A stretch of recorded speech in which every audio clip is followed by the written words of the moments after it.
saya Nahriyati Sri Febriningsih, NIM 4301419072 dari Pendidikan Kimia 19A akan menjelaskan materi kimia fisika kedua bab fenomena permukaan.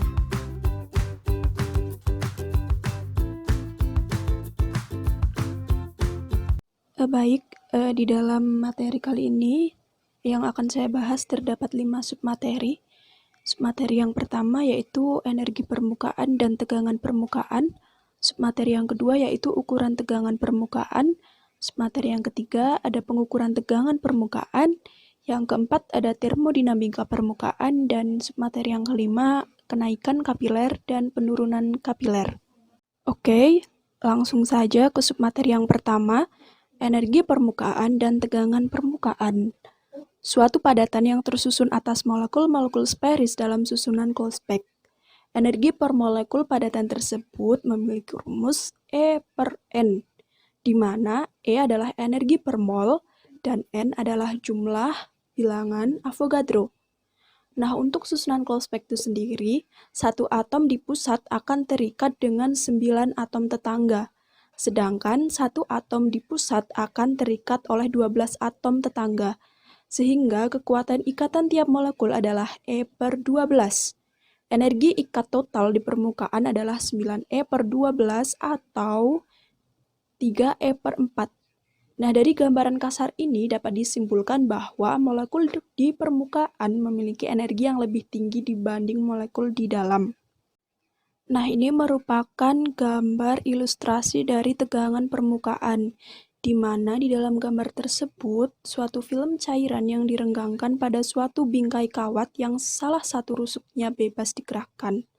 Bila suatu kerja dikenakan kepada film tersebut untuk memperluas areanya, maka energi Gibbs dari film akan bertambah sebesar gamma dA.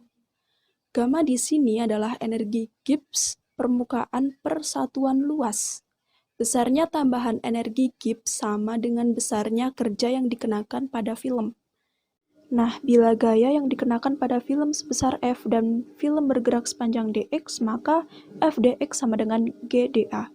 Jika lambda adalah panjang rusuk yang bisa digerakkan, maka penambahan luas film adalah 2 dikali lambda dx. Angka 2 menunjukkan bahwa film memiliki 2 sisi, sehingga persamaannya F dx sama dengan gamma dikali 2 lambda dikali dx. F sama dengan 2 lambda dikali gamma. Panjang film yang bersentuhan dengan kawat atau rusuk adalah L kecil pada tiap sisi, sehingga bisa digunakan persamaan gamma sama dengan F/2 lambda.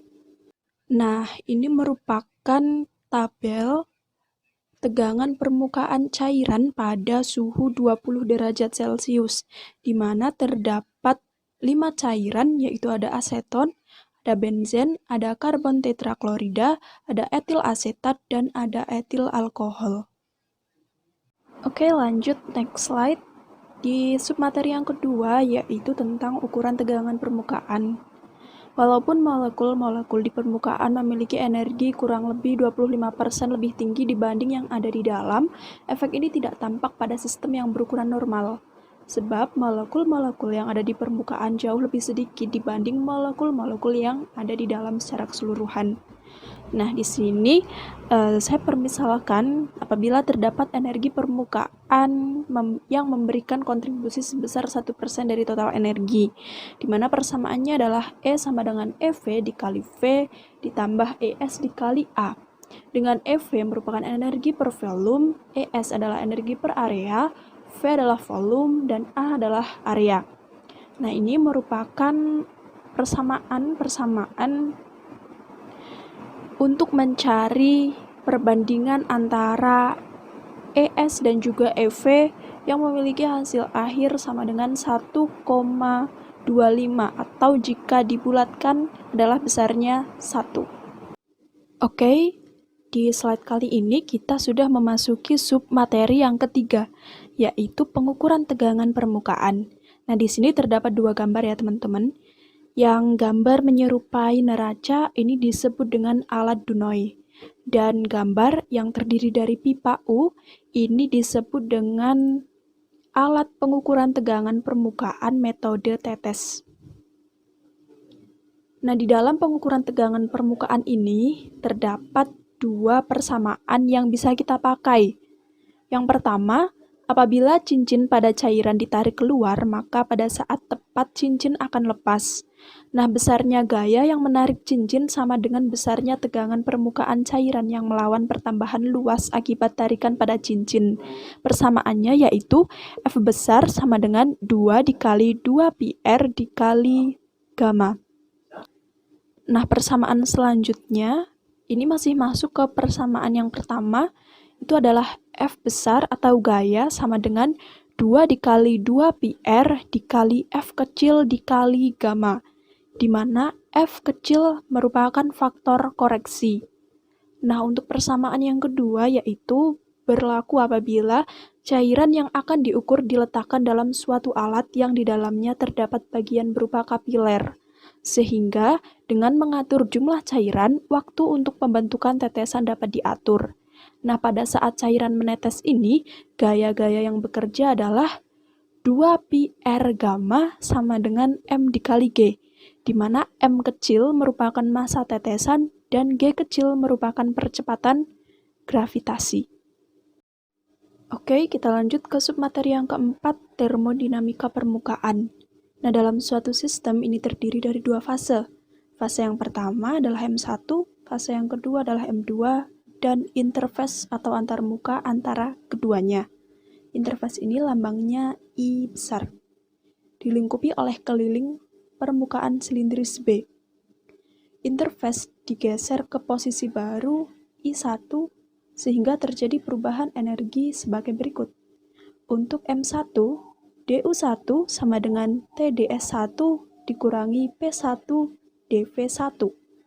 Untuk M yang kedua, DU2 sama dengan TDS2 dikurangi P2 dV2.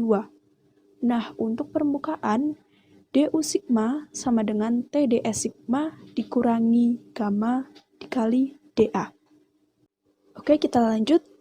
Apabila pada persamaan untuk permukaan yang tadi, bentuk PDF diganti dengan bentuk gamma dikali dA, karena di permukaan tidak bervolume, maka persamaannya menjadi DU sama dengan TDS dikurangi P1 dikali dV ditambah P1 dikurangi P2 dikali dV2 ditambah dengan gamma dikali D2.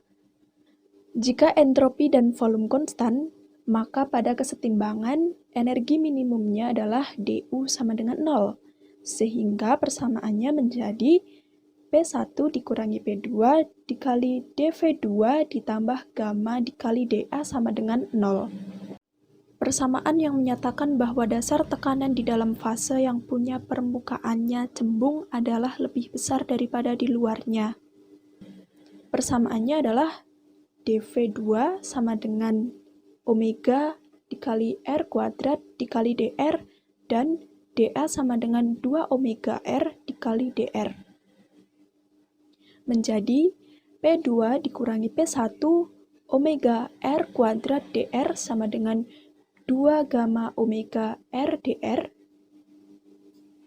Dan persamaan terakhir itu menghasilkan P2 sama dengan P1 ditambah 2 gamma per R. Jika antarmuka atau intercept tidak spherics tetapi memiliki jejari prinsip R dan R1, maka persamaannya akan menjadi P2 sama dengan P1 ditambah gamma kali 1 per R ditambah 1 per R1. Nah, gambar yang di sampingnya ini merupakan gambar perpindahan antarmuka. Baik, sekarang kita memasuki submateri yang kelima, yaitu mengenai kenaikan kapiler dan penurunan kapiler. Apabila pipa kapiler dicelupkan sebagian dalam cairan, maka tinggi cairan di dalam dan di luar pipa tidak akan sama. Permukaan cairan di dalam akan melengkung, sedang di luar pipa dia akan mendatar. Nah, berdasarkan persamaan 8 tadi, di slide sebelumnya, dapat dicari hubungan antara perbedaan tinggi cairan, tegangan muka, dan rapat jenis atau densitas kedua fase relatif. Nah, apabila kita memperhatikan gambar ilustrasi tekanan di bawah surface datar dan lengkung tersebut, itu densitas fase 1 adalah ρ1, densitas fase 2 adalah ρ2, dan bila P1 adalah tekanan dalam fase 1 pada permukaan datar yang bawah. Tekanan pada bagian lain adalah sebagaimana terlihat pada gambar. Kondisi kesetimbangan yaitu tekanan pada ketinggian Z yang terletak di bawah interface datar maupun lengkung adalah sama di semua titik. Persamaan tekanan pada titik Z menghendaki P1 sama dengan ρ2 GZ sama dengan P21 ditambah ρ2 G dikali Z dikurangi H, karena P21 sama dengan P11 ditambah 2 gamma per R dan P11 sama dengan P1 plus ρ1 GH. Maka dihasilkan persamaan ρ2 dikurangi ρ1 dikali GH sama dengan 2 gamma per R. Nah, persamaan ini menghubungkan tegangan muka dengan persamaan kapiler H dan jejari lingkaran R.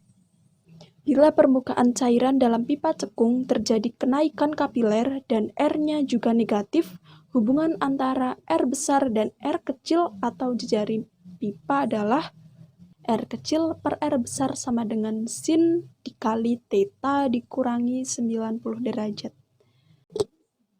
Maka persamaan akhirnya adalah gamma cos theta sama dengan setengah dikali ρ2 dikurangi ρ1 dikali G R kecil dikali H. Sekian video pembelajaran saya kali ini. Sampai jumpa di video pembelajaran selanjutnya. Please subscribe, like, share,